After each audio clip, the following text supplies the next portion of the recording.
Oh, yeah, we're back in town again. 6 minutes after the hour of 6 a.m. It's Thursday, May 2nd, 2019, 36 degrees. Yesterday morning, you were treated to Ben Shapiro, I guess.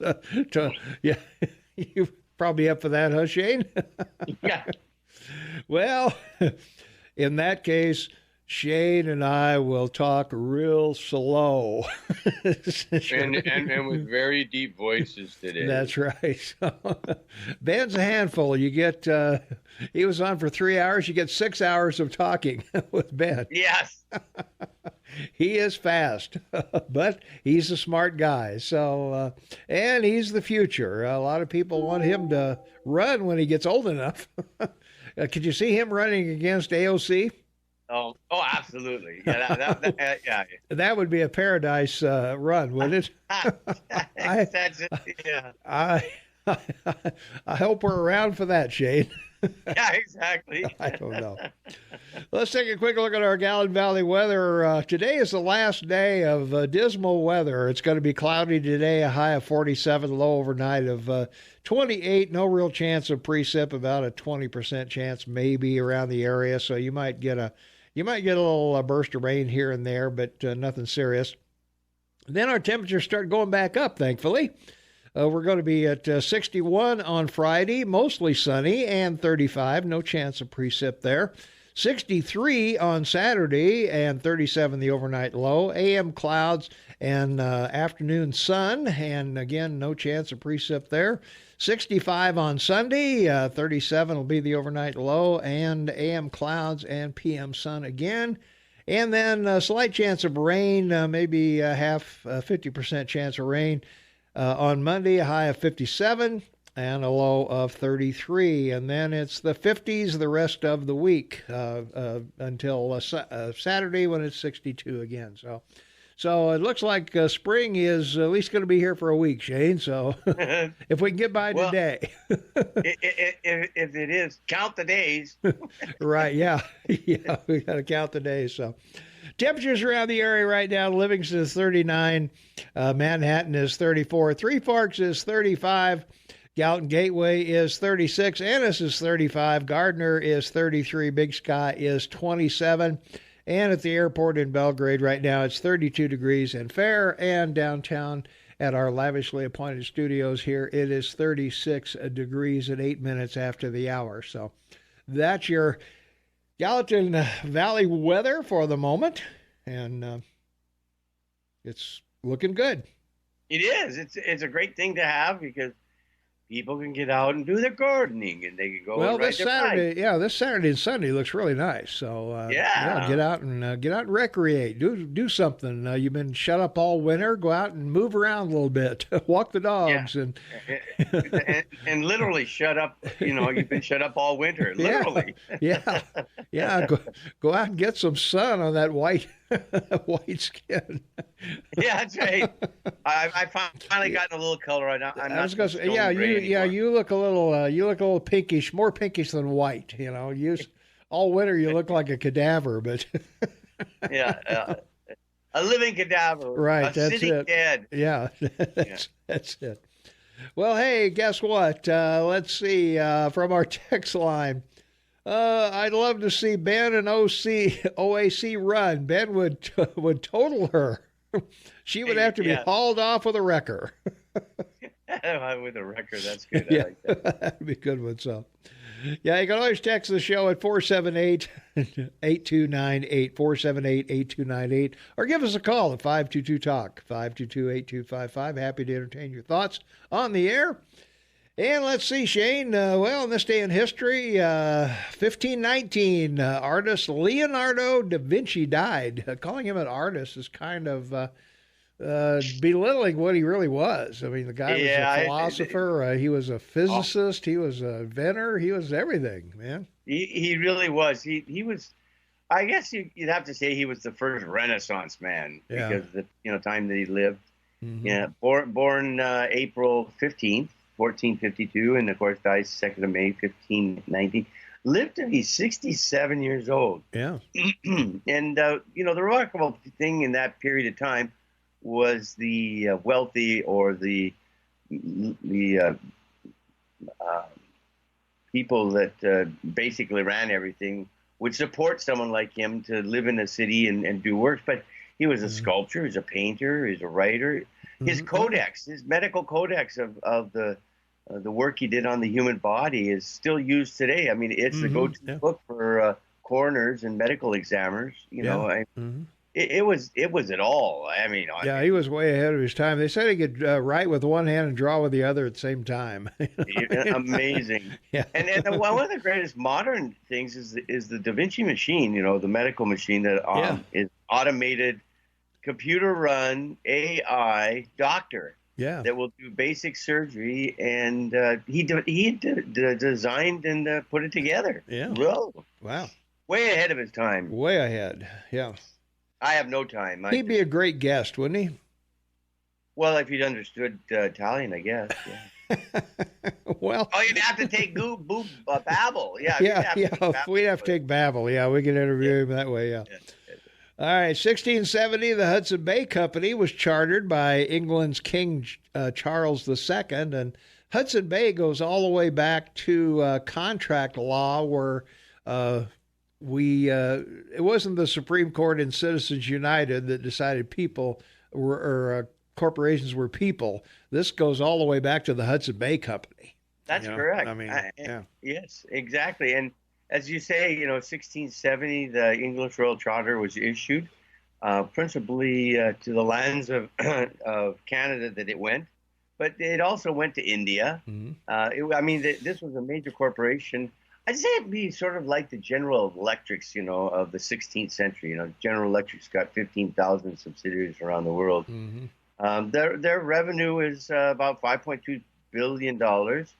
And, it's going through a lot of problems because it's a mortar store, as you know. Yeah. And but the places they opened up and developed trade with, on the Big Island of Vancouver here with all the Indian tribes there. They were huge about commerce and building links and doing networking, global networking. Yeah. Well, they expanded the commercial world dramatically. Right. Yeah, dramatically. 100%. Yeah. 1863, Confederate General Thomas Stonewall Jackson was accidentally wounded by his own men in Chancellorsville, Virginia, and he died 8 days later. Accidentally wounded, do you think? Well, he was a tough guy. He was a tough guy. He really was. The Stonewall story, of course, comes from the Battle of Gettysburg, where he tried to charge the Northern armies in Gettysburg and try to defeat Grant. Yeah. And that was the complete turning point of the Civil War, because the devastating battle that ensued at Gettysburg and the people that died. The South never recovered from that loss. But they had some brilliant generals. All these guys knew each other because they all went to the different academies. They went to. Oh yeah. It's really sad. Family was fighting family, and very religious time. When you read a lot of the diaries, because they all kept incredible diaries of what their lives were and so forth. What they wrote and references to the Bible were amazing. Anyway, he was from the first Battle of Bull Run, July 21st, 1861, all the way through the Shenandoah Valley campaign of 1862. And it's pretty amazing that you find yourself in a situation where you're sort of called up on the wrong side of the game. It's sort of a tough one, right? Yeah. Well, in 1890, the Oklahoma Territory was organized, and Oklahoma, the only state, I think, in the 2016 election that every county went red for Trump. They did. The entire state. Entire state. But only one, I think. Yeah. What was so unique about this is that they were trying very hard to develop the Louisiana territories, or the Oklahoma Territory in particular, and we all know the famous story about how they were lined up on all people and horses and wagons and buggies and whatever, and they all signed up with government agents to get a peg. And the gun went off, and everybody took off, and all I had to do was peg some land somewhere that had a flag with your peg, and it was like 100 acres or 500 acres, Yeah. Free from the government. There you go. Let's see, 1895, Broadway lyricist Lorenz Hart was born in New York City, and he was half of what? Somebody in Hart. Oh, like Rodgers and Hammerstein. He was like Rodgers. Yes, they were. Was it Lewis and Hart? Yeah, I don't know. I'm thinking of Lewis and Clark probably, but I don't know. Anyway, doesn't matter. He was born. You're thinking of Martin and Lewis. That's it. Yeah. Well, maybe somebody from our text line or somebody will say, who did the music with Hart. That's right. Exactly. Well, there was Tommy Boyce and Bobby Hart, that did the 60s stuff. Right. All those guys. So, yeah. You are the music man. I know that old stuff, and no decent music's been made since 1989, I don't think. I can't think of any. Agree with you, 100%. Agree with you, 100%. I can't think of any anyway. Yeah, for me, the 1950s to 90s, that's 40 years of great music. Yep, that was pretty good. Yeah. Well, in 1932, Jack Benny's first radio show debuted on NBC Blue Network. Probably half the people listening to us have no idea who Jack Benny is. Well, anyway. I'm born in February 14th, 1894, and he died in 1974. So, I mean, boy, he was 80 years old. A vaudevillian, radio, and television comedian, and very well known, on the vaudeville rounds. That's how a lot of them became famous. Right? They went from theater to theater, and they got known. Yeah. So, but he was a great comedian, a great man. He was, everyone. His big deal was he was cheap. He wouldn't spend a dime, and everybody complained about that Jack Benny. You can get, all the cheap jokes about, you couldn't get a dime off the ground from Jack Benny, or he's the only one would bend over and pick up a penny, like all that. That was the running joke about Jack Benny. And he was always 39. He was the 39 guy. Yeah, he came up with that joke. Yeah, and big friends with Zeppo Marx and. He was Jewish, of course, so he did a lot after the war for the Jewish community and worked endlessly about having the museums, for the American Jewish people and the European Jewish people that were wiped out during World War II. Yeah, I think today is the Holocaust Day, if I'm not mistaken. I think I saw it on my calendar. So, well, there you go. Yeah. Let's see, 1939, New York Yankees first baseman Lou Gehrig's streak of 2,130 consecutive games played came to an end when the ailing slugger removed himself from the lineup, suffering from Lou Gehrig's disease, or ALS. Yeah, that's very sad. Yeah. Very sad. I mean, it's one of those things that happens to people unexpectedly now because of their DNA, and doctors, of course, working to alleviate this kind of a disease, knowing that it can develop, and so you want to sort of deal with it before it starts. Yeah, it's insidious disease. Yeah. From what I read, whoever was playing first base had the flu or got sick or something, and Gehrig went out there and never came back. Well, who was on base, right? Yeah, who's on first was Lou Gehrig. 1941, General Mills began shipping a new cereal called Cherry Oats. Cheerios to 6 test markets. The cereal was later renamed Cheerios, but Cherry Oats. Yeah, it's one of these remarkable inventions that industry and General Mills and so forth put into play during the 40s or the 50s after the war, and the 60s, and that was cereal for breakfast, and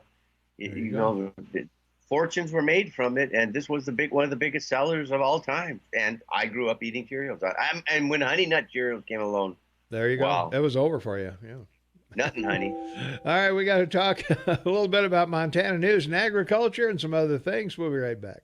26 minutes after the hour. It is Thursday, May 2nd, 2019. 36 degrees outside. Tom Eaglehoff, your morning mayor in the house. Shane Taubman half man, half amazing in Vancouver, British Columbia. And you're listening to the KMMS Morning Soapbox with Tom and Shane, and we're happy to be here with you. Thanks for taking us along with you. And we're talking about this day in history. In 1945, the Soviet Union announced the fall of Berlin, and the Allies announced the surrender of Nazi troops in Italy and parts of Austria. So, yes, indeed. And this was the end. 2 weeks later, in 2 days, World War II ended.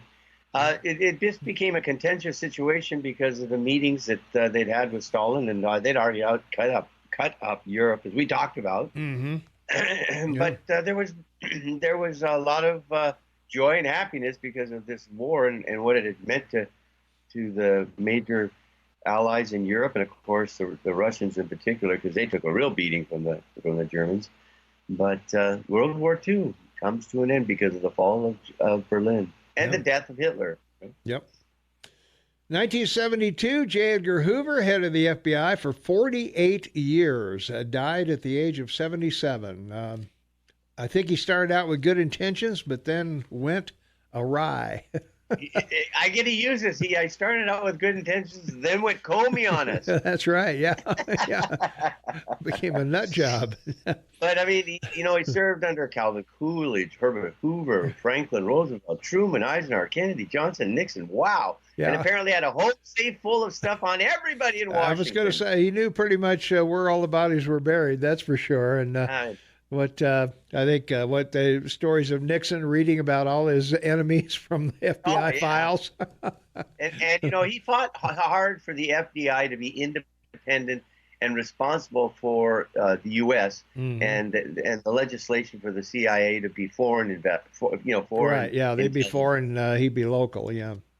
And if it wasn't for him, because the FBI agents were originally not issued firearms, and he was one that during the Prohibition finally got the government to authorize the FBI agents to carry guns, and that changed all the law and order. Died at 77 with his boyfriend. Yeah. Also popularized the spaghetti strap dress. And that's right. We'll be back at home. At home. We'll be right back with more right after this. So stay tuned. A lot more Morning Soapbox to come. Open lines all morning long, no guests, so it's your show. 522-TALK or 478-8298. We'll be right back. We are back in town again, Thursday, May 2nd, 2019, 23 minutes before the top of the hour. It is 35 degrees outside. Shane and Tobin on the line with me from Vancouver, British Columbia. Half man, half amazing. Tommy Gillette, your morning mayor in the house. And you're listening to the KMMS Morning Soapbox. And, well, we're talking about this day in history. The Weather Channel debuted, Shane, on this day in history in 1982. And the Weather Channel... The guy who invented it is kind of a anti-global warming guy. Yeah, and it's sort of been wrong every day since. Well, yeah, that's true. Yeah. Overall, it's a remarkable piece of technology, and it's a example of 21st century science that works well. And of course, it all relies on the immense number of satellites that the U.S. government has in the air, and particularly weather satellites. They have a change of weather satellites. Yeah. Well, if we get fired, Shane, it's because of our weather forecast. That's right. Exactly. Yes. Yeah, there you go. Global warming would be our downfall. That'll be it. 1994, Nelson Mandela claimed victory in South Africa's first democratic election, and that changed the face of Southern Africa forever. Well, indeed, and it's fascinating though too, because during this whole transition with Mandela, all the Europeans left South Africa because most of the mining that had taken place there in the previous 150 years was dead. They couldn't find, but they're famous for having the deepest mines in the world. 15,000 feet down. Wow. Yeah. Jeez. That's just incredible. Let's take a phone call. 522-TALK is the number, 522-8255. If you want to be a part of the big program, caller, you're on the air with Mike and Shane. Tom and Shane. What's up? Dude, you're not supposed to forget your own name. I know. I can't even remember my own name. No wonder they don't want me here. Yeah, I just get you flustered. Hey, Hey, did you guys watch that Barr hearing? Of course. You bet. Did you love it? I loved it. Yeah. Oh yeah, you love it. You know what? I loved it when he told Blumenthal, "No, you can't have the notes from that talk." Blumenthal says, "Why not?" And he goes, "Just you don't need them." You don't need them. I loved it when he was talking to Kamala Harris. Oh yeah. And that woman's behavior, she wants to be president. She acted like a total see you next Tuesday. And that's the way she always is. She won't let you answer a question unless it's the way she wants you to answer the question. She'll stop you immediately and step right on your answer. Right? Oh yeah. Yeah. So she's the reason that men treated their women like crap back in the day. I mean, seriously. Women like that think if a man treated a woman like that, he'd be viewed, he'd just be run through the coals. And, she thinks she has some sort of privilege or, I don't know, man. But, yeah, she's about as rude as you get, except for what's her name, Hano from Hawaii. She's about as that's pretty disgusking. But that woman there and defamed him. I mean, it's okay if it's okay if you disagree with the guy, but what you call him, the grifter and liar and in the office. Crazy. Oh yeah, yeah. The women there. I don't understand why these women get off acting like that. Well, they're half of them are running for president. I think they got 3 or 4 people on the Harris is running, Kamala's running, Booker's running, and they're all there. So when Barr said, when Kamala asked him, did you investigate the investigation, which is essentially what she asked, she kept grilling him on that. He says, no, we took Mueller's word for it. And then he said, hey, we had 18 people in there that all came to the same conclusion that there was no obstruction. Yeah. And he just totally made her look like an ass. Yeah. So, no, I agree. My call on this is that he sat there in the way he did, very calm and respectful, because he wanted to let them talk, because he knows what's coming. He does. You can see it on his face. He knows the indictments are coming, and he knows he's going to investigate. And you'd think that the Democrats would, catch on to what he said. I mean, he said, I'm investigating all this. I want to find out about the Clinton investigation. I want to find out how, this hoax got started and who's involved, and I'm going to pursue it. And did mention the Pfizer reports by name. I think if they trash him now and ruin his reputation as the goal, that way when he starts investigating, it'll seem like he's being a partisan hack or whatever. Well, it just adds to the Trump victim lineup. It does. I especially like when he said we have to stop using the Department of Justice as a political weapon. Yeah, that's correct. Mm-hmm. That was a beautiful statement. I like that guy. Now, I'm kind of pissed off at Trump because no Democrat president has ever let so many illegal aliens in this country as Donald Trump. Yeah, well, that's true. I'm thinking about writing in Barr for president. That guy. Think he'd do it? I like that guy. Yeah. Well, he's impressive. He's and he didn't need this job. He was nominated for it. He said, "I want to do it. I like this job. I'm going to do it, and I think I'm good at it, and hopefully I'll do it." So he's the Tom Eaglehoff of Washington D.C. He don't need that job. He's good at it. Yeah, I don't need this job. I don't need this stinking job. You guys be good. All right, thanks, man. Thanks for the call. All right, we got to take a quick break. We'll be right back. 12 minutes for the top of the hour. It's Thursday, May 2nd, 1919. Jeez. Wow, I'm taking us back. Well, as I always said, I remember where I was when Kennedy was shot. I remember where I was when Lincoln was shot. So there you go. You got it all covered. Yeah, that was just a test, ladies and gentlemen. It's actually 2019. It's not 1919. Oh, man. But it is 12 minutes for the top of the hour. It is Thursday. It is May 2nd, and it is 2019, and Tom and Shane are on the air. So what could be better? What could be better than that, huh? Well, let's see. Continuing on, 1997, Tony Blair became Britain's youngest prime minister in 185 years at the age of 44. So that's right. Quite a guy. And survived three 3 terms as prime minister. He did, yeah. Through some tough times, through 9/11 and all that going on back then. Yeah, a lot happening there. 2012 opposition leader Aung San Suu Kyi was sworn in as Myanmar's military-backed parliament. Myanmar used to be Burma. That's correct. Yeah, and interesting country. It's a population of 53.5 million people. Not a large GDP, 340 rather, or 360 billion.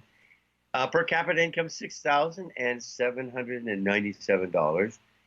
Under the GDP per capita estimated in 2018, it's about 1,354. So this is one of those third world countries that, remarkably enough, has a leader. They call her Mama Sue, and which is an honorary. She won the Nobel Peace Prize, and she's 75. She's not a youngin in any sense of the word. But this was originally a British colony, still a member of the Commonwealth, and they've made some massive discoveries of gas in the Gulf of Bengal, so they're becoming somewhat independent as far as oil and gas. And, it's a commodities-based economy, food and minerals, of course. But she still has the military that, she took over from. That's always... you got to have a military, man. You got to have a military if you're going to hold a country. We're going to talk about Venezuela later, and that's what's going on there, of course. Yeah. So, she's a non-corrupt individual of the third world that shows you that, if a leader isn't corrupt, they can do well. They can do great things for their country. Yeah. Benjamin Spock, born on this day, of course, wrote the influential books on child rearing. Everybody went to Benjamin Spock because there was no instruction book on being a parent. So that was the closest thing we had. Catherine II, German-born Empress of Russia, was born this date and died at the age of 67. She was famous because she expanded the Russian Empire to the east, all through Siberia, and then the stands, as we call them now. Yeah. So, she was a major influence. I always wanted to have an opening to the sea, but never quite got there. Never got there, yeah. Lorenz Hart, we mentioned earlier, born on this date. Rogers and Hart, I just remembered. There you go. Rogers and Hart. Rogers and Hart were the two guys there that I knew there was somebody with him. Rogers did the, he did the lyrics. Hart did the lyrics, and Rogers did the music. So there you go. All right, we got to take another quick break. We're back in 2 minutes. 6 minutes before the top of the hour. It is Thursday, May 2nd, 2019, 36 degrees outside. Shane and Tobin on the line with me, half man, half amazing. From Vancouver, British Columbia, Tom and Shane on the morning soapbox.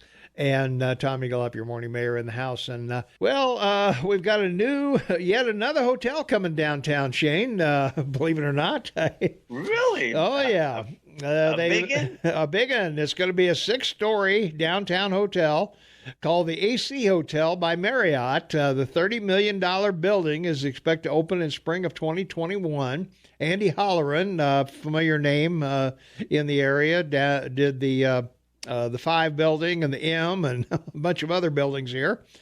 And let's see, the AC would be on the corner of Mendenhall and Tracy, right next to the Element Hotel that he also developed, about a block away from the yet-to-be-named boutique hotel in the old Armory building. So they'll have 143 rooms, 90,000 square feet with breakfast and lounge space on the main floor.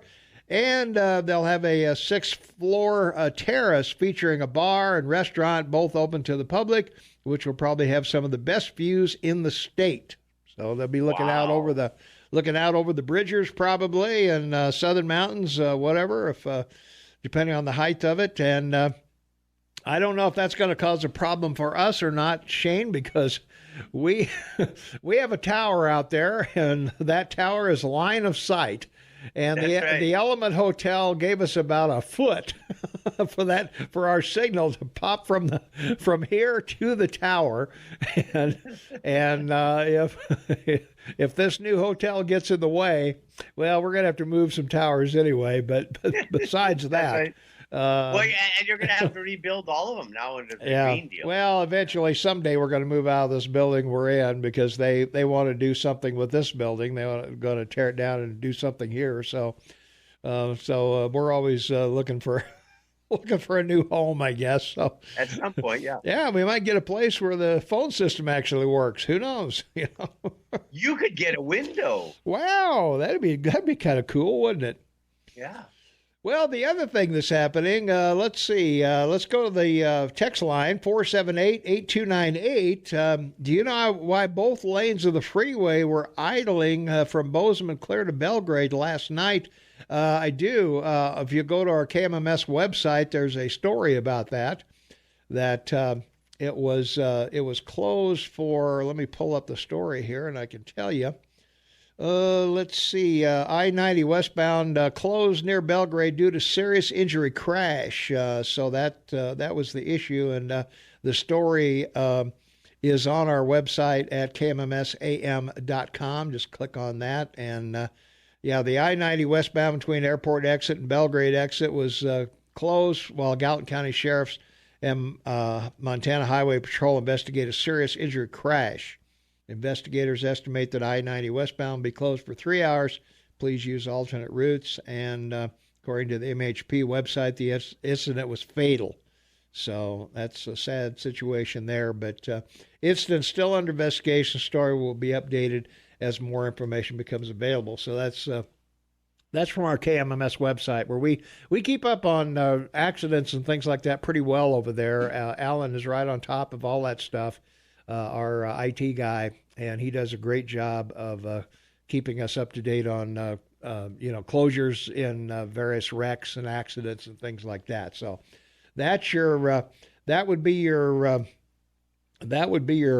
go-to site. Also from our text line, we have information, unconfirmed information, at least I probably should say, 478-8298. Unconfirmed that a pedestrian was killed. Now, they did say it was fatal. Whether it was a pedestrian or not, I don't know, but that's what we're getting from our text line. So we will go with that until other information becomes available. So there we are. There you go. Yeah, well, the grads, I don't know, are when you were growing up, did you want to be something, Shane? I mean, I just wanted to be alive. Well, yeah, you wanted to be alive, but you didn't know what you wanted to do. But you knew you were going to do something. You know that you were going to have. You were going to have something. And now the grads feel they don't belong in the middle class or the upper class. Like it's some kind of a shame if you're not poor and destitute and whatever. Yeah, so why are you going to school? Why are you learning anything if you're not going to use that to better your life? Well, and again, this is a whole issue about the 21st century. The utilization of university degrees and stuff for very highly technical careers, and there's a shortage of doctors, shortage of nurses, and the STEM, the science, technology, engineering, and math, and all of that. So let's take a quick phone call. We got about a minute. Caller, what's going on? Morning, guys. It's Steve. Hey. Unfortunately, I live very, very close to where that incident happened, and I know some people that saw what happened. Oh. And I also drove by the guy before it was suicide by semi. The guy walked out in front of a semi. Wow. That's what happened. Ouch. Yeah. Well, I feel sorry for that driver, man. Not much That's what we were saying yesterday too. Oh, anyway, I just wanted to clarify a little bit. No, I appreciate that. Yeah. Still yet from Highway Patrol, but there was a man walking down the side of the highway, and he committed suicide by a semi by walking out in front of one. All right. Hey, thanks for the call. All right, guys. Thanks for clearing that up for us. All right. We got to pay some bills and things, and we'll be back with 5 things you need to know right after this. 6 minutes after the hour of 7 a.m., it's Thursday, May 2nd, 2019, and 37 degrees outside. Shaman Taubman, half man, half amazing, in Vancouver, British Columbia. On the line with me, Tom Eaglehoff, your morning mayor. And this is the KMMS Morning Soapbox with Tom and Shane. And we got a caller patiently waiting, Shane, so let's go to the phones. 522-TALK is the number, 522-8255. Caller, you are on the air. What's going on? Well, good morning, Tom and Gene. Good morning, Peter. How are you? I'm A-OK. All right. Did you? I heard you mention Babel earlier. Did you not hear the Babel story? I guess I didn't hear the Babel story. Was it the Barr an interview yesterday? Was that the Babel that was going on, or what? Well, that was definitely Babel, but no, they bought ad time on Fox. Oh. And, what happened was the ad aired on Tucker Carlson's show. Yeah. And so Babel put a little tweet out, said, "We didn't know that it would air on a show so repugnant and at odds with our mission and values. Really? We are blacklisting the show going forward. We are deeply sorry." Well, bless their hearts. Yeah, well, they got a little bit of backlash on the Twitter feed. I would hope so. And the other thing is, I think Bullock's going to announce within today, tomorrow. You think so? You think he's really going to try, huh? He's going to run. Yep. Really? Yep.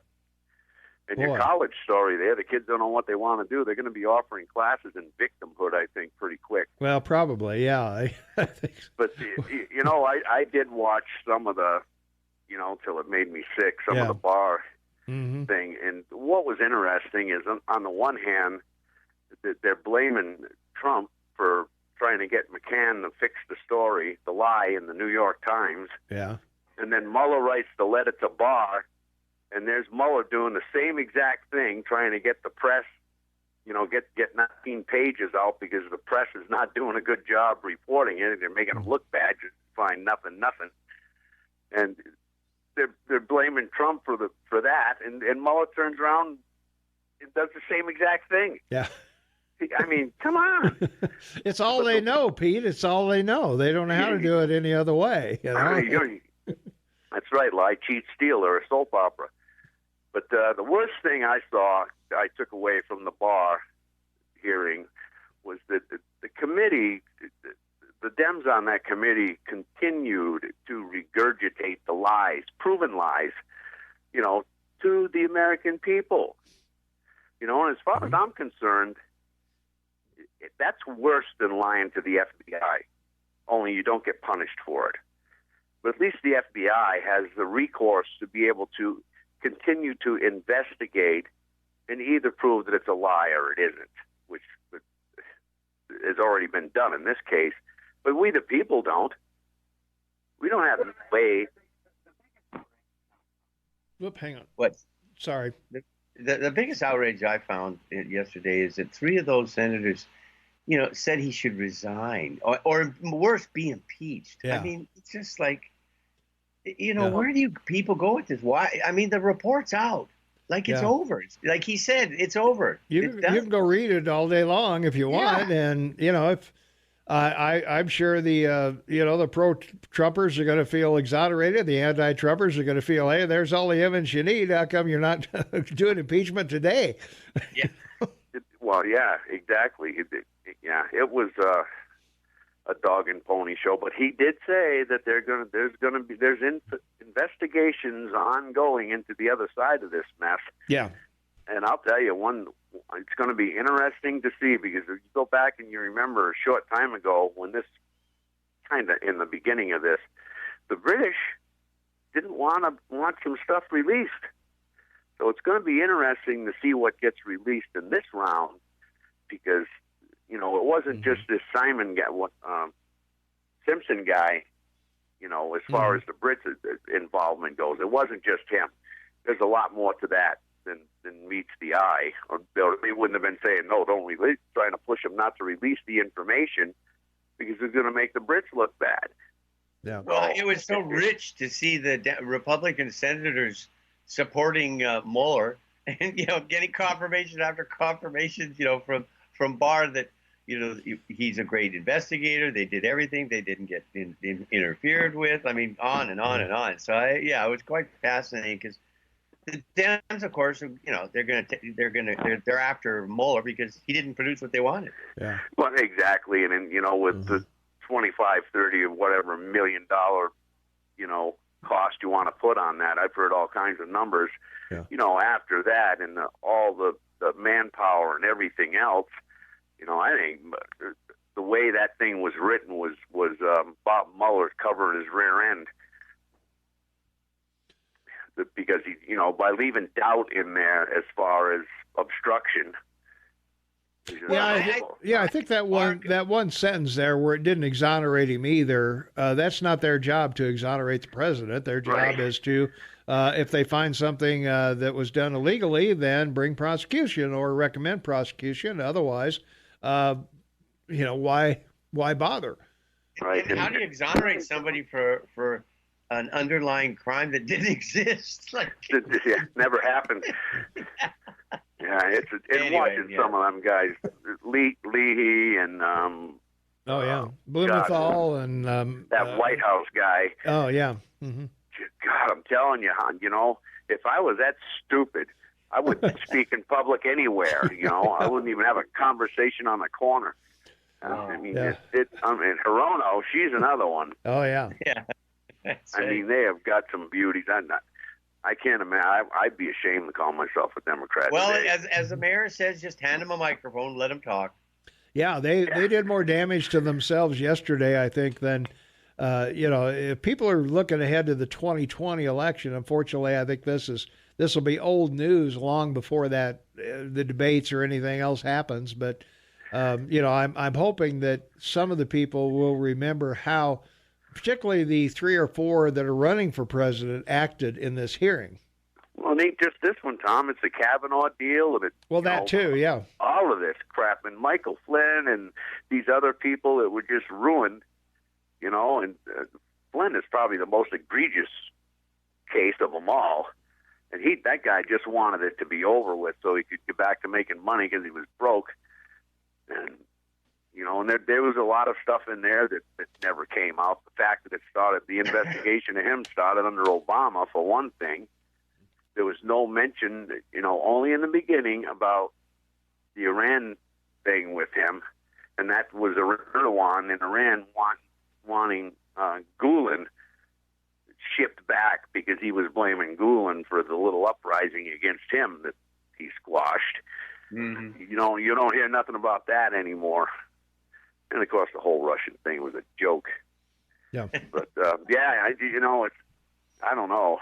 It'll be hard for me to forget it. I'll tell you that. Yeah. I will not forget. Okay, I'll remind you come next November if I'm still here. Ask me who I'm going to vote for. Yeah, right. There you go. Yeah. Hey, you guys have a good day. All right, thanks, Pete. All right, take it easy. All right. This is probably a good time to take a quick break, and we'll be right back. 18 minutes after the hour of 7 a.m., it's Thursday, May 2nd, 2019, 39 degrees outside. Tommy Goloff, your morning mayor in the house. Shaman Tobin on the line with me from Vancouver, British Columbia, half man, half amazing. And we've decided the left half is... the left half is as man, and the right half is amazing. Yeah, my left half is as conservative as my right half. That's right. It's from our text line 478-8298. What we do know about this report is if the Attorney General's last name was Holder and the subject of the investigation's name was Obama or Clinton, Lindsey Graham, all the Republicans in every talk show in America would have their little panties in an uproar calling for impeachment of a corrupt criminal president. Whose attorney general was flacking for them? Well, as we all remember, Eric Holder refused to release documents to the Congress during his administration to protect his president. So, that's right. And openly admitted that he was Obama's wingman. So that's as close as saying that I'm his lawyer as you can get. Yeah. Well, and the other thing is that I would agree with the texter that if the shoe was on the other foot, I think the Republicans would be all over Holder, and rightfully so. If they felt that there was a crime committed, they would certainly go to whatever ends to find out. So. Well, they want to catch up on that Holder sanction. He was sanctioned by the Congress because he refused to turn over documents. So, yeah. But, it's one of those strange things because the responsibility of any officer of the executive is to go before Congress or the Senate to inform them of what they're doing. Yep. And to respond to the elected officials of the country, not some lawyers. He's not wrong in this at all. No, not at all. Yeah. Let's take some phone calls. 522-TALK is the number, 522-8255. Caller, you're on the air. What's going on? Good morning, gentlemen. Good morning. This is Jack. Hey. I'm going to change the tempo of the material, talking material here a little bit with a question. I've been looking for it in the paper or wherever, but do you know the status of the lawsuit with the Winco Foods, the City of Bozeman, and the unions? As far as I know, it has not been finalized yet. They are not allowed to break ground until that is fully adjudicated, and to the best of my knowledge, it has not been done yet. I'm not sure what the holdup is, but I don't know whether they haven't had their day in court or, maybe we have some listeners that are more informed than I am on it. I talked to Jeff Krause about it not too long ago, and he said, well, it's a work in progress. Safeway, I think, and Albertsons are the two union shops that are taking exception. Okay. Well, I just wondered because I hadn't seen anything, and I know there's no construction going on back there. So no, they can't break ground until this thing makes its way through the courts and somebody makes a decision on it. As far as I know, that's what I say. So they're in limbo for the moment. But Jeff Krause will be in here Tuesday. We'll see if we've got any more information on where that's going. Right. Well, I must say that in my knowledge, I've never known of a lawsuit brought against a particular company or anything else where people's wages were involved or the thought that their wages would be reduced or removed because they would be fired simply because another business came to town. I've never heard of that one before. Well, that's why we think they don't have much of a case. The market decides the payment of hourly employees, and union, certainly, if you want to be in the union, you have that choice. Right. Well, you don't here because we're not a right to work state, unfortunately. Right. So that's why they're pretty strongly behind this, because they don't want us to be. Every state around us is a right to work state except us. Right. And so that's our issue at the moment. Okay. Well, thanks for the info. Yeah. I thought I'd missed it someplace. No, we've all been waiting patiently too, and as I said, I haven't heard anything from anybody that we've talked to here on the air or any of the callers or anything that have had any more info on it, but we'll try and find out. As I say, Jeff Krause will be in on Tuesday, and maybe we can. He can't comment on the lawsuit, obviously, being on the commission, but he may be able to let us know where the process is. All right. Well, thanks very much. All right. Thanks for the call. Appreciate it. Thanks for listening. All right. Now we're getting down to the bottom of the hour. A couple other things I wanted to mention before we get to our 5 things that. The state Supreme Court held their meeting, I guess, or whatever, at MSU, and let the students sit in and see how the state Supreme Court works, and I think that was a pretty good deal. And also, Bullock signed a bill that's going to lower the cost of the Affordable Care Act a little bit, so that may be part of the Medicaid deal that was signed, and so got all those things going on. And in oxymoron territory, near completion of Big Sky affordable housing. those two just don't go together, I mean, no. Well, I guess they got to have affordable housing because they got the resort there. They've got everybody that, the workers and the hospitality workers and the people that maintain the place and all of that. So I guess they got to have some kind of affordable housing down there, but I don't know. Affordable housing in Big Sky just seems That's like military intelligence or jumbo shrimp. Just doesn't, exactly. They just don't fit together somehow or other. I don't know. There's something wrong with that. But anyway, we wish them well in their affordable housing, and we'll see how affordable it is once it gets going. So, well, anyway, the 5 things you need to know, of course. The big one is happened yesterday and is going to happen today, that Barr tells the House Judiciary that he's not coming in. I'm not coming in and talking to a bunch of lawyers. If you want to question me, you did. You had plenty of time yesterday. I sat and answered all your questions, even did an extra hour. So, hey, what's your problem? So, and again, his responsibility before this House committee, is to inform them of the needs of the Department of Justice, not to be taking campaign questions. Yeah. Well, I don't know. The thing about Barr being terrified of facing a skilled attorney, I think Barr's pretty skilled in his own right. I was going to say, I think he's been around a law book for a while. Well, that's true. And the other thing about the hearing yesterday, which is a great lesson for the American people that watched it, was now you know what a process crime is, because that's where they were trying to take him. They're trying to find out if he committed some kind of perjury. Right. And and this is something that Americans, they don't want to see that. Well,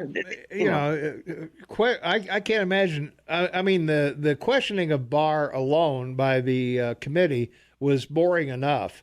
Now, if you're gonna ask legal questions of a legal scholar, then I don't know how that could be more boring. That's right. Yeah. They're going to start using ipso facto and whatever else. Well, that's right. And we're going to be clueless. From our text line 478-8298. Eric Holder, Mr. Fast and Furious, was one of the texts. Yep. The people should know that Safeway and Albertsons are the only ones trying to keep lower food prices out of Bozeman. Don't shop at Safeway or Albertsons. And Barr, transparency in government. Screw you. Okay. All right. Well, there we go. So, the whole report is there to read, folks. So, the unredacted report. And I believe they said that 0.1% was all that was redacted from the report. So I don't know if that's a serious issue that we need to talk about, since very little of it has been done. So. Well, and they have this in private rooms for members of Congress to go look at, and it's been reported by everyone, even all your other networks, that Nadler, the head of this committee that's making all these threats against Barr, he's never even gone to read it. Well, to see all the redactions and everything. I mean, it's there for them to see, but hasn't gone. Yeah. Well, I don't know. This is like proof of God, Yeah, exactly. It is. The old saying is that, for those who don't believe, no proof is possible. For those that do believe, no proof is necessary. So, it's the same deal here that, Mueller was supposed to be the gold star of prosecutors and investigators and special counsel. I mean, this guy had the reputation. He was head of the FBI. He was all these things. And the Democrats were sure, and he even surrounded himself with Democrats. I think he was the only Republican in the whole mess, which in hindsight was brilliant, because now they can't go after the lawyers that did the investigation. But this is why the Morning Soapbox show is calls this Crazy Gate. It's just crazy. It is crazy. What's going on? Yeah, it's crazy. Well, we'll see, because it doesn't look like they're going to go down easy. So we'll see if they do subpoena Barr, or hold him in contempt, I should say. By the time that gets to court, I'll be in the home. Well, the other great thing that I loved about Barr yesterday was when they asked him, do you think that Mueller should come before this committee? He goes, sure, why not? Yeah, why not? It's his report. Yeah, he can fill you in on what's going on. Yeah. All right, we got to duck out of here. Hey, believe it or not, Fox News is back without the same 1 minute that you heard for like 3 weeks. So we're excited about that. We'll be right back. 23 minutes for the top of the hour. It's Thursday, May 2nd, 2019, 39 degrees outside. Tommy Galoff, your morning mayor, in the house. Shane Montalban, half man, half amazing in Vancouver, British Columbia. And this is the KMMS Morning Soapbox. We're here every day, 6 to 9. And I'm so excited, Shane. We've got the Montana News back. We got Fox News at the bottom of the hour back. We've got Brooke Foster weather. We're streaming. And... everything seems to be sort of back to normal. Well, there you go. I'm excited. We got our hats on. I know. We're good to go, buddy. We're good to go, man. So, well, then once again, I can start talking about get our KMMS app on your smartphone, AM 1450 KMMS. Get that app over there. It's got all the news that we post every day. It's got our blogs. Got all kinds of information about the state and what's going on here and who's doing what to who and why they're doing it, what's being built, not being built, all of those things. So get that app. Get to AM 1450 KMMS. Go to the Apple Store or Google Play and download it. And get signed up.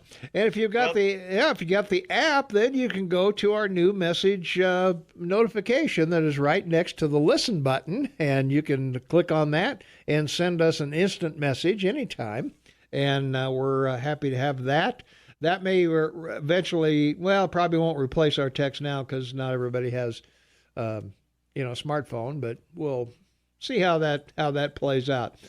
So speaking of our smartphone, or our text line, I should say, 478-8298, snowflakes voted in nut jobs. That's, at least in Hawaii they may have, and also in New York, or the Bronx, anyway.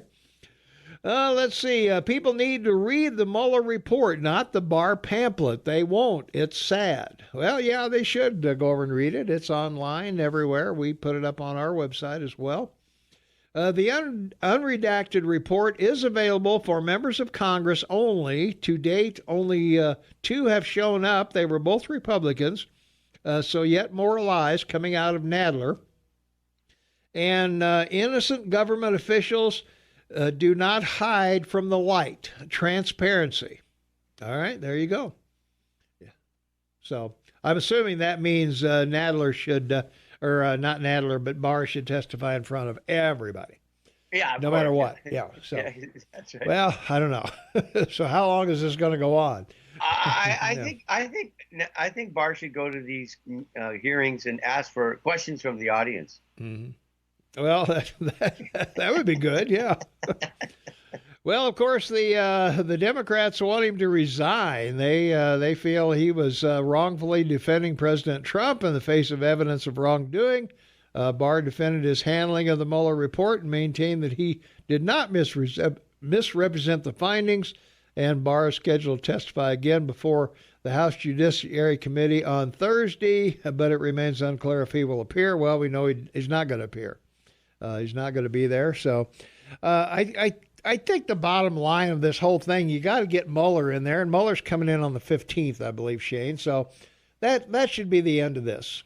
I mean, they should question him on what he thinks, what it is, and if he says there's no no wrongdoing, then hey, what's the deal? If he does, then pursue it. Go after it.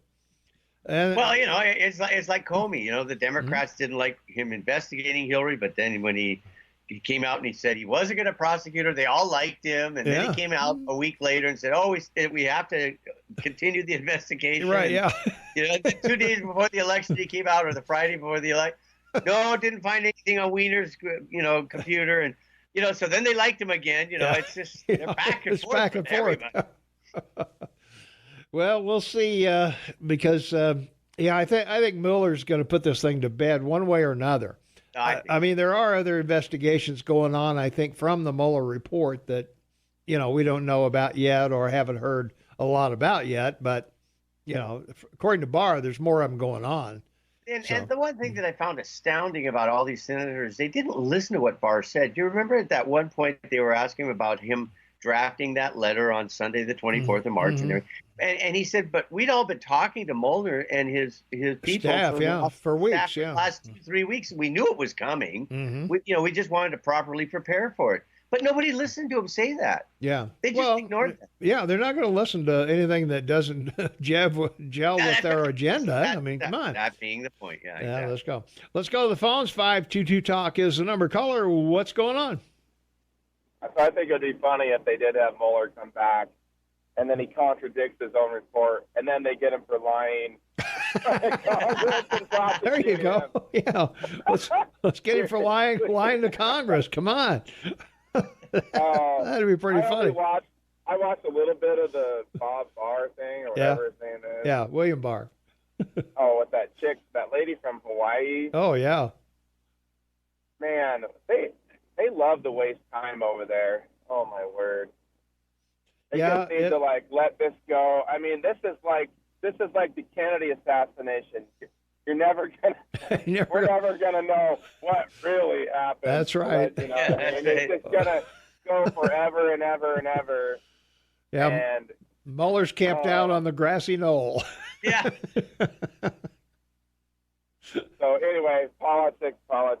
Thanks, guys. All right. Thanks for listening. All right, we got to pay a couple bills. We'll be back right after this. 12 minutes for the top of the hour. It is Thursday, May 2nd, 2019, 40 degrees outside. Shaman Taubman on the line with me, half man, half amazing, from Vancouver, British Columbia, and Tom Eagleoff, your morning mayor, in the house. And, from our text line, Shane, let's see, have Tom and Shane read the Mueller report? Regrettably, I have. You have read it? Okay. I'm going to say you do that stuff, don't you? You do read all that stuff. Yep. That's all you have to do. The parts of it that I've read, we covered last Friday, and you can hear the rebroadcast of that show at KMMSAM.com. Jennifer Bordy and I discussed the 10 obstruction possibilities, I should say. The 10 obstruction possibilities, and whether or not those would be brought to court, or were they indictable actions or not. So if you want to hear that report, you can go over there. But that's the only portion of it that I've had time to read, unfortunately. But Shane digests this stuff, man. I enjoy it. Yeah, he does. Yeah. So if you have any questions about the report, I guess you can ask Shane then. But the fascinating thing about it is I agree with Barr. I mean, the legalese in it, it's all legalese. Right, yeah. And a lot of it is stuff that, as he pointed out during the hearing yesterday, that, it didn't make sense the way they worded a lot of the things in it. And the way they came to this conclusion about maybe obstruction of justice, it didn't make sense, and it didn't sound like it was written by a prosecutor. Yeah. Well, they had 19 lawyers on it, so various people may have written various parts of the report, and... Well, I want the biggest question that needs to be asked of Mueller is, when did you know there was no collusion? When did you know that? Yeah, when was that? When was that pretty evident?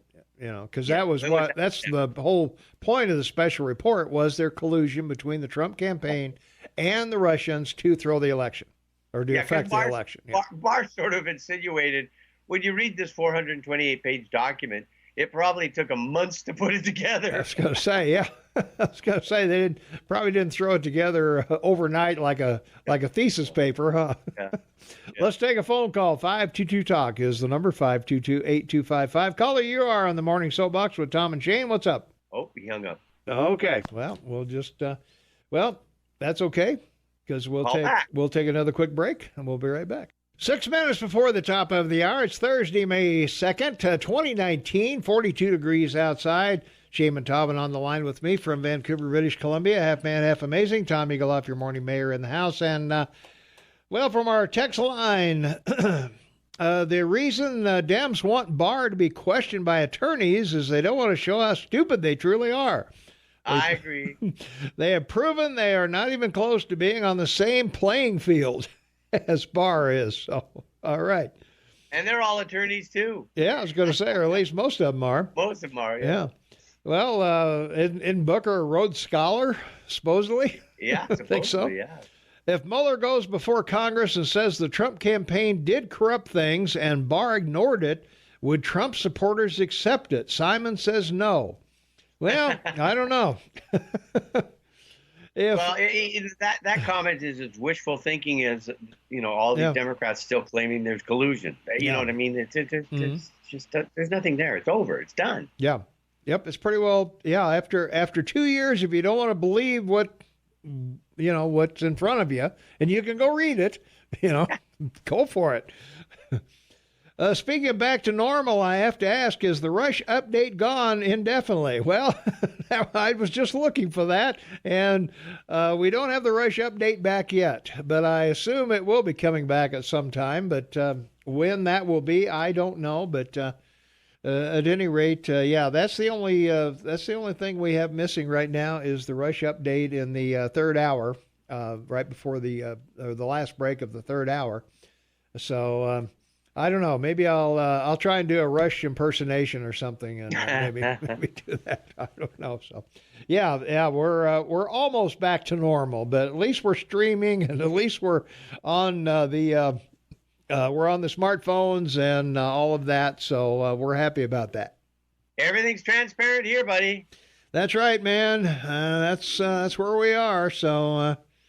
Man, it's nice to have enough time to walk down the hall finally if I need to. That's right. So we had that. What we left, we'd have maybe one commercial and and Brooke Foster 30 seconds of weather, and that was it. That was it. It was sad. Yeah. So. Yeah, you had to jog with your new knees. I had to jog with my new knees, and that didn't work very well. Let's take another phone call. 522-TALK is the number, 522-8255. Call you on the Morning Soapbox with Tom and Shane. What's up? Hey, guys, it's Kevin. Kevin.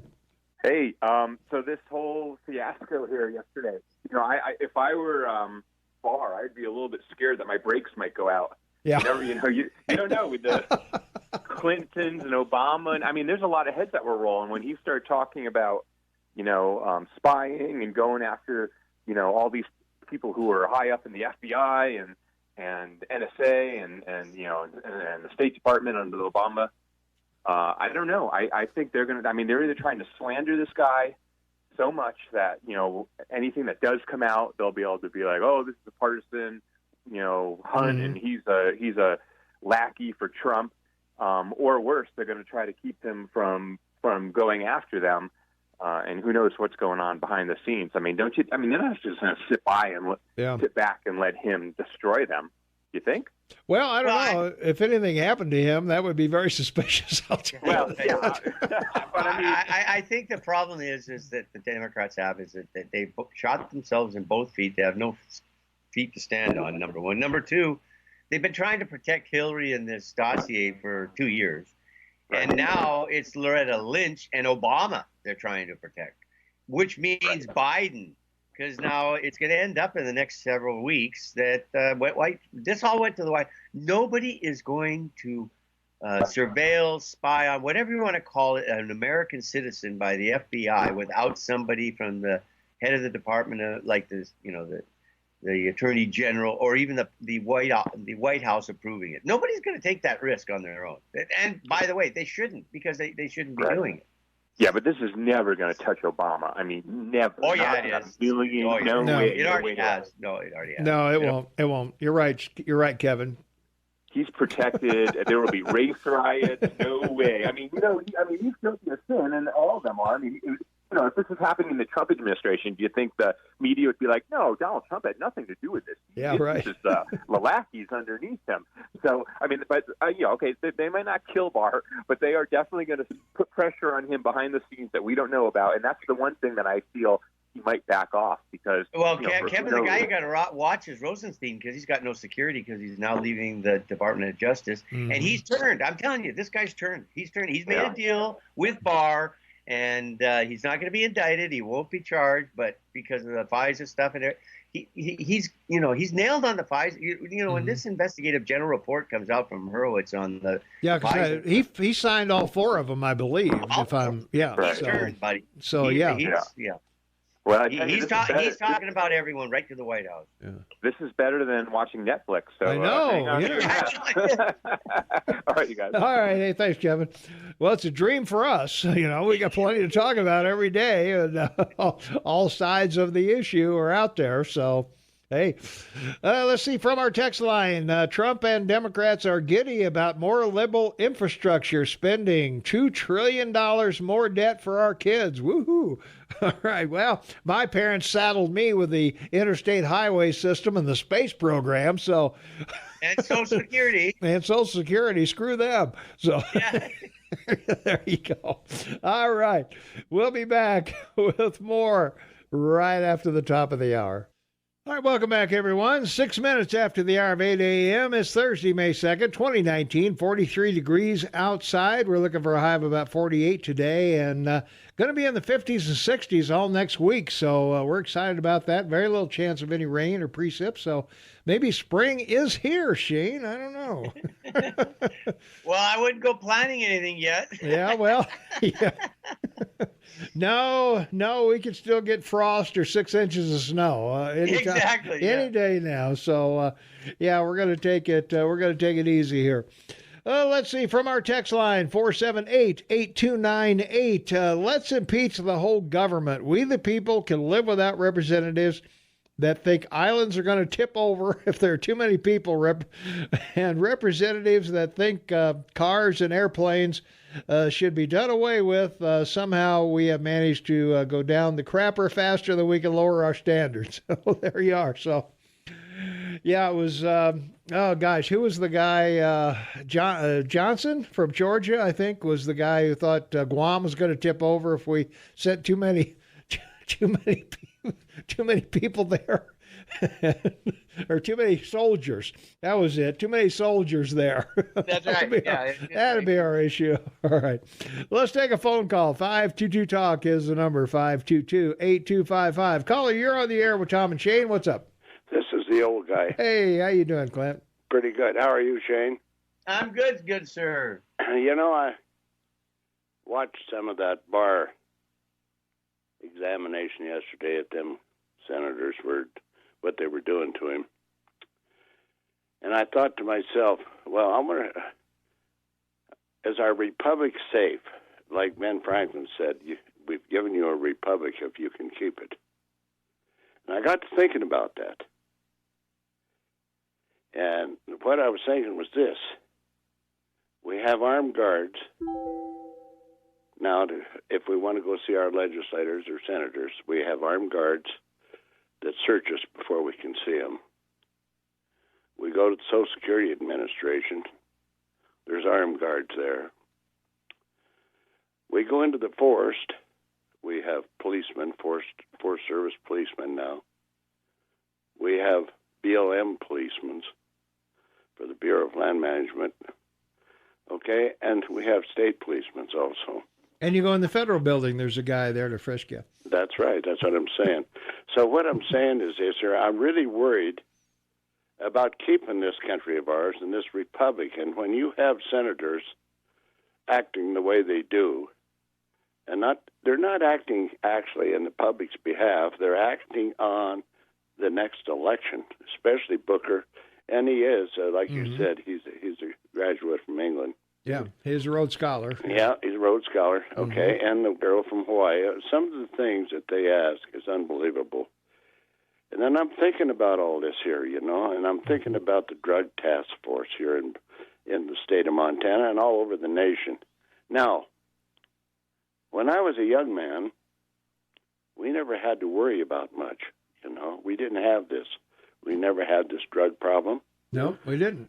And we could go and we could chew the butt out of our legislators or senators, up until, after 72 we could. We had the Sedition Act, so before that you couldn't do it. But anyway, things I don't know what you think, but I've talked to people in our little coffee clutch down there, and people are worried the way our government is being run. It's like Trump said, it's a damn swamp. And it is. It's so corrupt, some of it, that it's just, I've never seen it in my 84 years of living, such a corrupt government.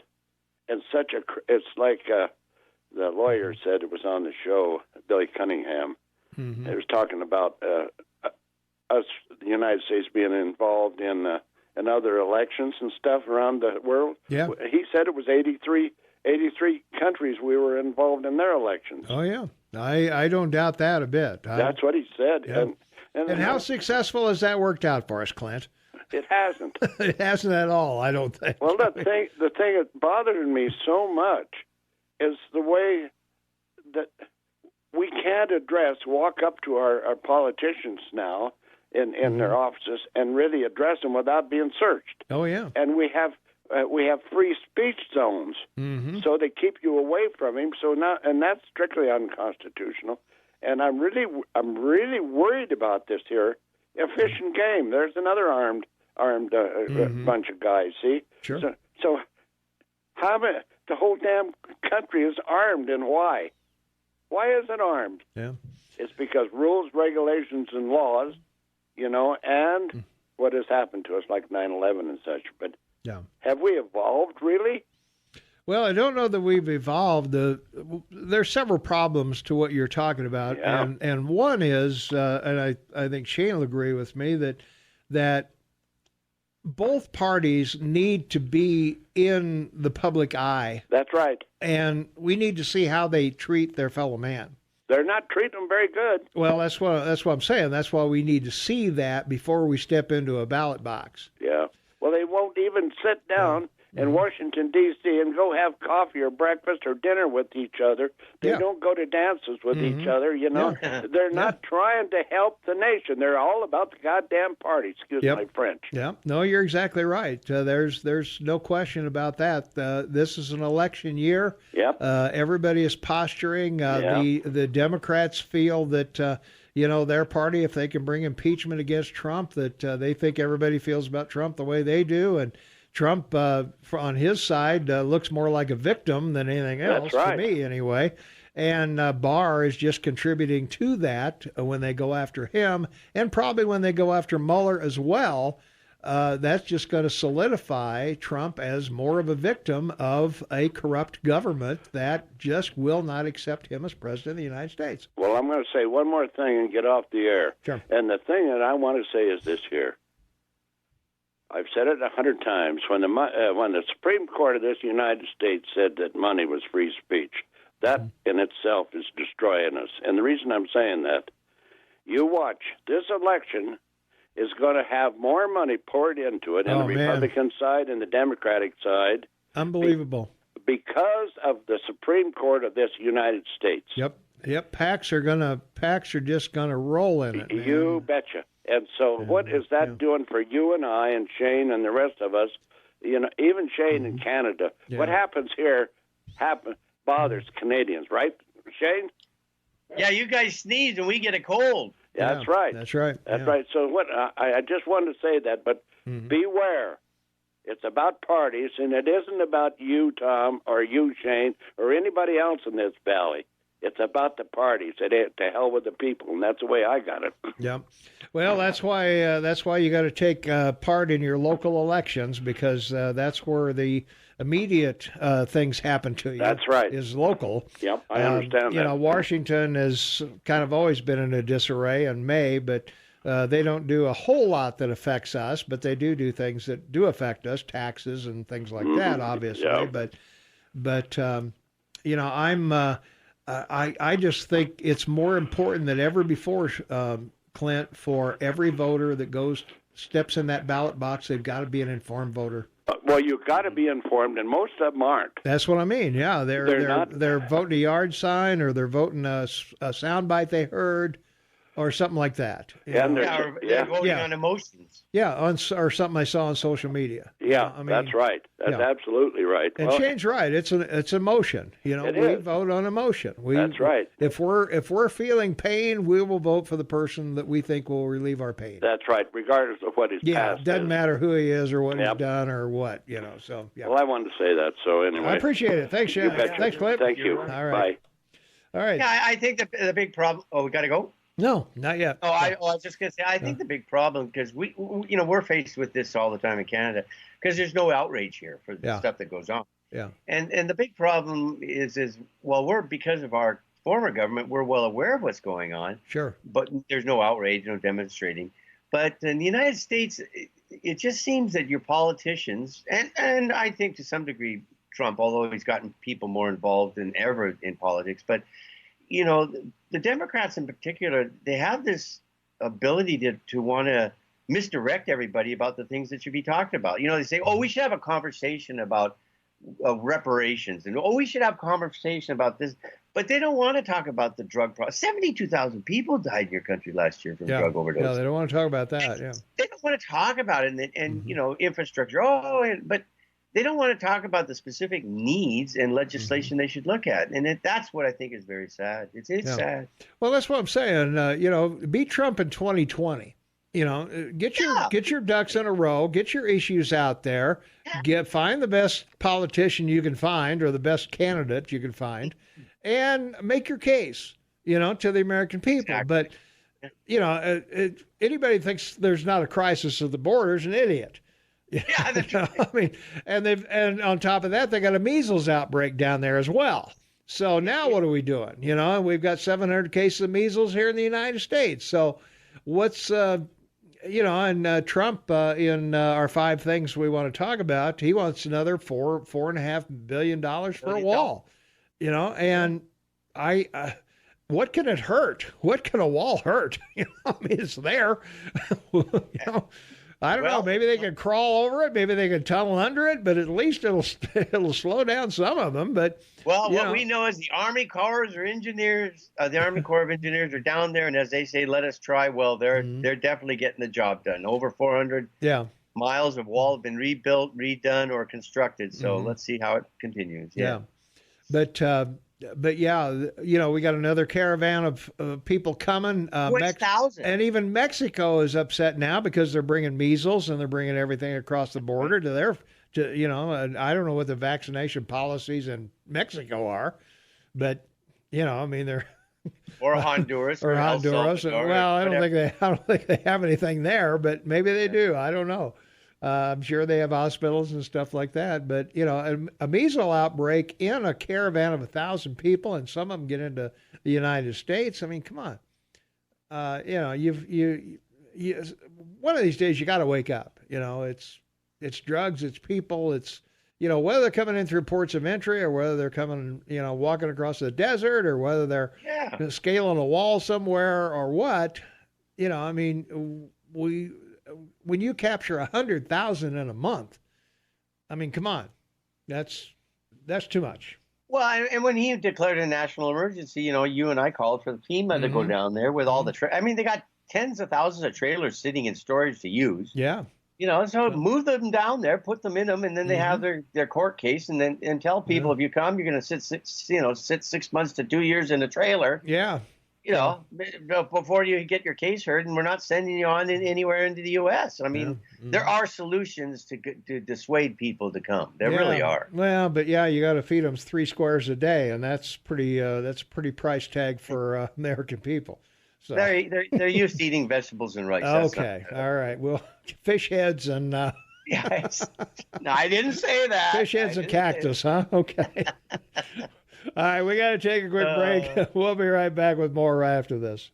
22 minutes after the hour of 8 a.m., it is Thursday, May 2nd, 2019. 44 degrees outside. Shane Montalban on the line with me from Vancouver, British Columbia. Half man, half amazing. Tom Eagleoff, your morning mayor in the house, and the texters are going crazy, Shane. Can we get rid of representatives that think windmills cause cancer and their fathers were born in Germany, not New York? No, you can't, because you can't go to jail for what you're thinking. Yeah, that's right. There you are. So What can I tell you? You guys elected him. Yes, it's your fault. Yeah. Given Mazie Hirano's and Kamala Harris's antics yesterday, it's not surprising their party's logo is a jackass. How embarrassing for those two especially. And I'd have to agree after watching them. Yeah. Of course, I've seen Kamala before, but she doesn't change just because whoever she's questioning. So I feel sorry for her staff. Oh, I do too. Yeah, to some degree, because she's a prosecutor. She's an ex-prosecutor. Yeah. So. Why did you bring me strawberry cake when I clearly asked for apple pie? Yeah, want apple pie. You're right on, Tom. Government has been corrupt for a long time. Trump is exposing it. All right, I would tend to agree a little bit with that. Let's see. Even informed voters search and cannot find information they need on candidates. Well, one of the suggestions I would make, at least on national candidates and statewide too, is that go to YouTube and just do a search for them. You'll find their speeches, you'll find interviews with them, and all kinds of things there. So if you watch enough, sooner or later, the actual message surfaces.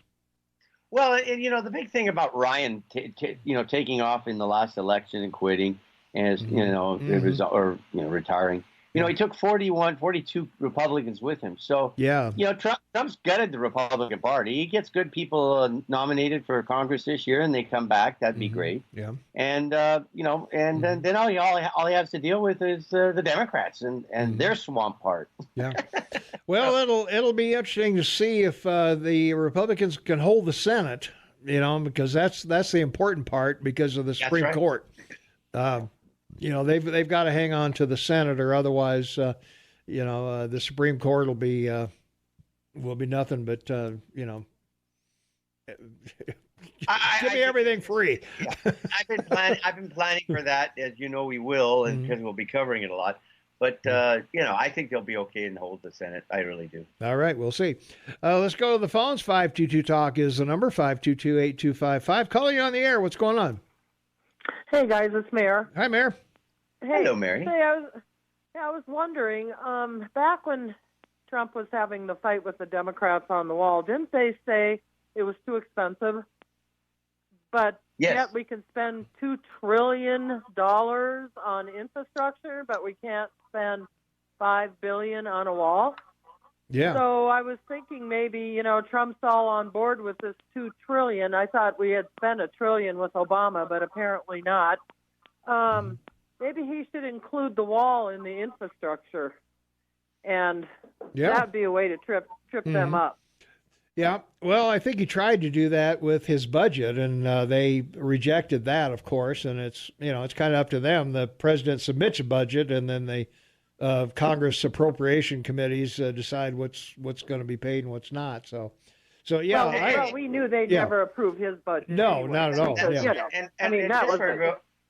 Just for edification for everyone, Obama's $850 million infrastructure program that he pushed through in 2009. $850 billion. Yeah. Mm-hmm. Yeah, $850 billion. No, billion. $625 billion he deposited in different departments in your government and never spent it. Yeah. So shovel-ready projects weren't shovel-ready. Yeah, they weren't shovel-ready. Yeah. Well, just goes to show you. I don't know. I don't think there's one. I don't know. Is there one good person in government anymore? I just, you think only maybe if this guy's going to get it done, and nothing gets done. I know. It's just, it's a cluster, and I don't know. I think we'd all be better off without it. But that's just, when they go on recess, I think the country does better, doesn't it? we all breathe a sigh of relief. Holy smokes, they're out of office for a while. Yeah, I can't wait for summer recess. Thanks, Mayor. You bet. Thanks, guys. All right. Caller, you're on the Morning Soapbox with Tom and Shane. What's up? All voices are welcome here. All views are welcome here. Absolutely right. Now, there are actually some of those of us that are not horrified that money is free speech. So some of the money people, like the Koch brothers and their libertarian philosophy, will bring up points that are not covered by the media and the perspective of the little people. It's really the job of the voters to sort through these large and small, money-pumped or media-generated or fear from the uneducated people, and then come up with the best ideas to choose in the ballot box. It's an insult to the voters to say that they can't sort through this and come up with the best ideas, even from the money-generated ideas. And it will shake out some of the money from the pockets of the rich to spread into society rather than taxing them until they squeal. Yeah. Well, Trump spent less money than Hillary did by a long ways, to get elected. And there's several races that the big money winner didn't win. So, and the Koch brothers foundation spend over $2 billion a year. Yeah. So there you go. Yeah. Well, yeah, I'm talking about the ideas that they pump into society. It's the voters' job to decide whether they're valid points or not. And that's true. And that's what we're saying. Be informed, Go do a search for the Koch brothers on YouTube and see what they're talking about. Yeah. Yeah. Otherwise, the media dominates, and the nonprofits also get a big voice in. That's a point that yes, they do. Brought up. So why can't the 126 poverty programs right now? Yeah. All right, got to go, Daniel. Thanks for the call. Appreciate it. All right. Okay, that wraps it up for this half hour. We still got a full half hour to go. Shane and I will be back right after the news and other things at the bottom of the hour. 23 minutes for the top of the hour. It's Thursday, May 2nd, 2019, 44 degrees outside. Shane Matobin on the line with me from Vancouver, British Columbia, and our text line overflowing again. These politicians lie through their teeth to get elected. How are we supposed to discern their true character? Well, that's you got to listen for consistency, I guess, is my only answer. I've noticed the local politicians aren't very forthcoming with their real beliefs and character. You vote for a supposed conservative only to discover the opposite. And I think that's true in Montana, particularly because we have a lot of people. We have known Republicans that have voted, that have run as Democrats, and vice versa. And we certainly have more than our shares of rhinos and dinos in Helena. That's for sure. Senator Hirono has to be the biggest embarrassment. We already did that one, I think. Well, no, this is a different one. She has to be the biggest embarrassment to our Senate, says Tenny K killed a woman. She's an angry troll. All right, let's see. Political logic. What's another $5 billion for a wall? Dems say, what's another $5 billion for Planned Parenthood? Well, the wall doesn't kill anyone. That's right. that would be my thought on that one anyway. Let's see. Trump got $2 billion worth of free TV time. They were tripping over each other to put a camera in front of him. Ratings. He didn't need to spend the money. And therein is the lesson, folks, of why the Democratic Party doesn't want to be on Fox News, because Trump went everywhere. He went on MSNBC, he went on CNN, he went everywhere, and people resonated with his message. So there you go. Let's see. If money is free speech, all I have in the morning is Solobox. Poor me. Well, this isn't free speech. Half of us are paid. So it's not free. I'm not here for free. Trump is simply the most corrupt administration since FDR, is from our text line. So, all right. So let's take some phone calls. 522-TALK is the number, 522-8255. Caller, you are on the Morning Soapbox with Tom and Shane. What's up? Hey, morning, Eagle Man. Hey, what's going on? Morning, big dog. It's Steve-O. Hey, man. Hey, Tom, why be so insulting to John Tester this morning? I didn't know that I was. Can you enlighten me? Tom, I know early on he's made these comments, and you said, anyone who doesn't believe there's a crisis on the border is an idiot. Oh, well. I'm sorry. I didn't mean to. You know, I should have. I've got him on soundbite saying that. I should have thought Even before I spoke. Even if you're speaking proactively, you know, you can see the potential for what's happening now if you have any brains. Well, that's true. Yeah, that's true. Yeah, you're right. You're right. You know, on this William Barr testimony, have you noticed? I'm sure you guys have, because you're insightful and astute, but every one of their questions is based on hearsay, uncorroborated testimony, abstracted from, you know, things that are unfactual or even just personal statements that have been proven to be false. And then they're trying to get them on obstruction of justice. And talk about transparency. I think what's so obvious, they want all these councils and committees to question Barr, just hoping that he trips up. You know, hoping that he purges himself and they can get him on some type of process violation or misspeak. You know what I mean? Oh, yeah. Because everything they question him on, none of those things in a court of law could you say were obstruction of justice. I mean, Jennifer elaborated on that quite eloquently, you know, last Friday, I believe it was. Yeah, if you want to hear the replay of that, it's at our website, KMMSAM.com. Just click on Tom and Shane's podcast, and you can listen to. Yeah, she went through the 10 the possible obstruction of justice, and even she felt she wouldn't take the case. Absolutely. I mean, there's nothing there legally. Yeah. And they just won't let this go. So once again, what this proves to me, they still feel their best strategy to win in 2020 is to just brutalize and bash Trump and anybody he's associated with, anybody he's appointed, because they're like a dog with a bone. They just don't let it go. Yeah. No, I think that's I think you're exactly right. That's that's their game plan to beat Trump in 2020 is to discredit this report and, try to paint him as some kind of a traitor, even though the evidence is to the contrary. Absolutely. You know, there was some humor in all this while I was watching William Barr's testimony. Yeah. You know what I'm referring to? It was like the high point. Yeah, I know. Of William Barr. Yeah, he laughed at something. I can't remember. Well, yeah, it was when U.S. Senator Mazie Hirono said, give us, during the Democrats, credit for knowing what the hell is going on. Yeah. Seriously? Yeah. Woman, seriously? Hillary's potentially treasonous things that she did, the Green New Deal, all the things that the Democrats have proposed. I mean, it's unbelievable to me that she'd make that statement. Yeah, I hear because you, man. Almost everything they do defies logic.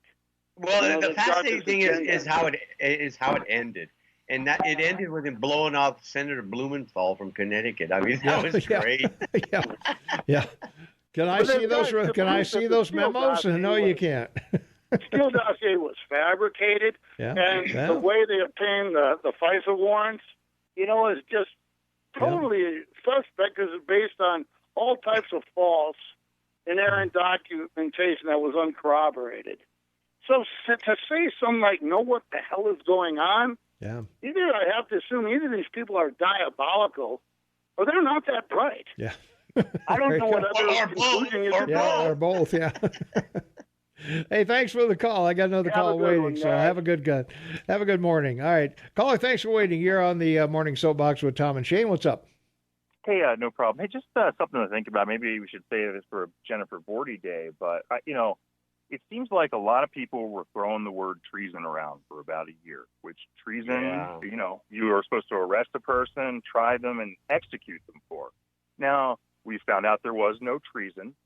So if we go to all of our senators and congressmen and news people and find out that they knew there was no treason, yet they were saying there was treason and they didn't care that it was untrue, isn't that potentially treason in of itself? Well, maybe we should be researching all of the emails and text messages of Adam Schiff and all the other senators and congressmen who used the word treason to see if potentially they were colluding to commit treason by falsely claiming treason had occurred.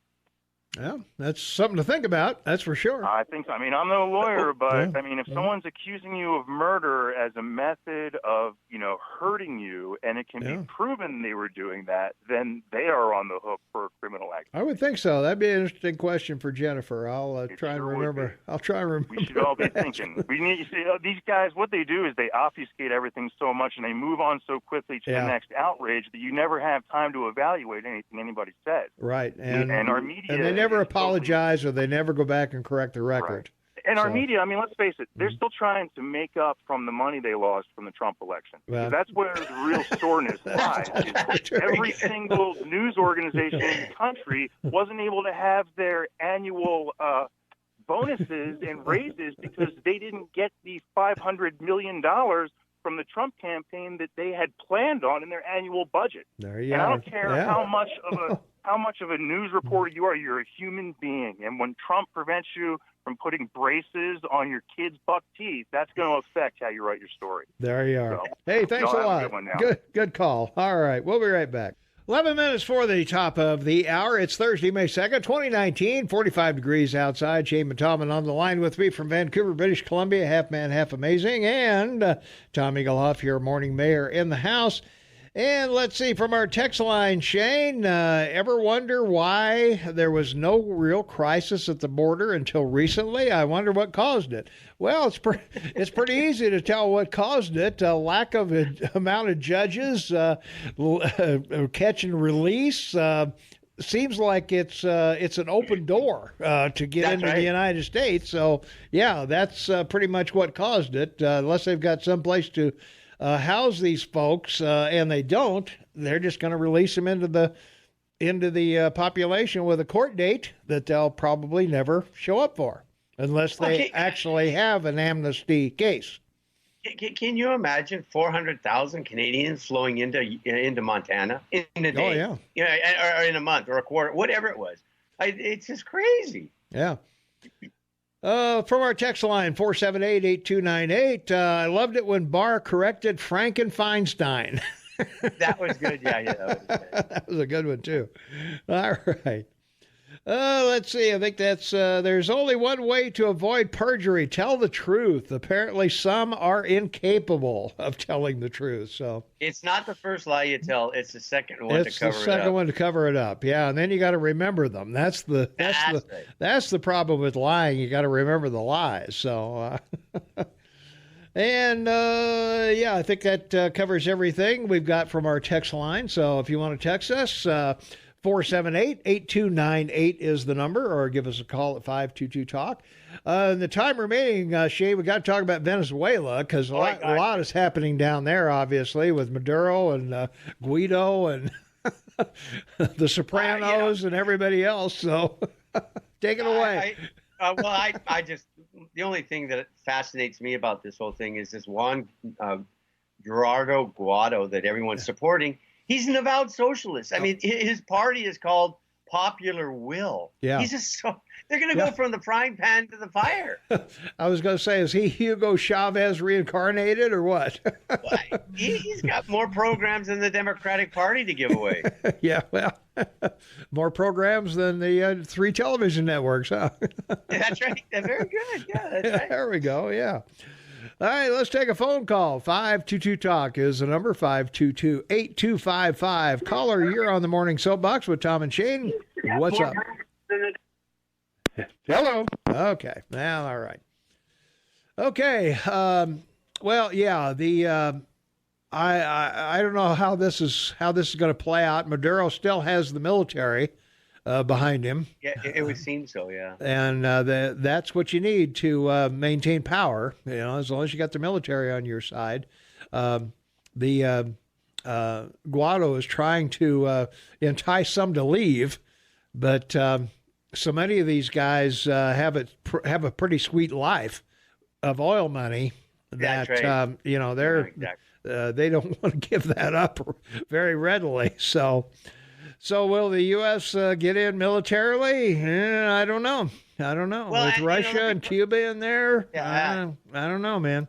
And the big problem for Cuba, of course, is that Venezuela is their only source of oil. Yeah. So, I mean, this is why all these political policies have to be looked at. So sanctions on Cuba would, could be an issue. So let's take another phone call. 522-TALK is the number. Caller, thanks for waiting. You're on the air. What's going on?